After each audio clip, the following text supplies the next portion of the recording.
Hello, my name is Roger Stoltz. This is quiz 3. I'm going to go over question number 3, explain a little bit about what I did in 1 and 2, because that's part of question 3 to integrate those two.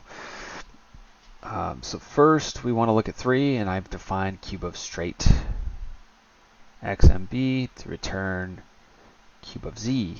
Now the reason I use that is if you reference question number 1, I define cube of x as returning the value of x times x times x. Basically taking that value put into that definition and multiplying it by itself 3 times or cubing it.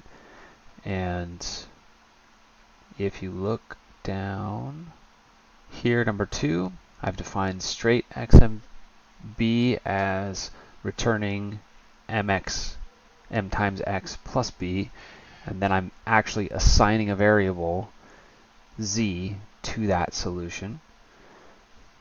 So when I take that solution, given the same points, that's where that definition comes from, defining cube of straight to return cube of z, basically plugging the definition of straight, what we return for that equation when x and m and b equals 1, 2, and 3, to plug that into the cube of x to multiply that value by 3 times. And then I just went ahead and assigned a variable to that answer too, just made it easier for me to write it down here. Right on. Thank you very much. Let me know if you have any questions.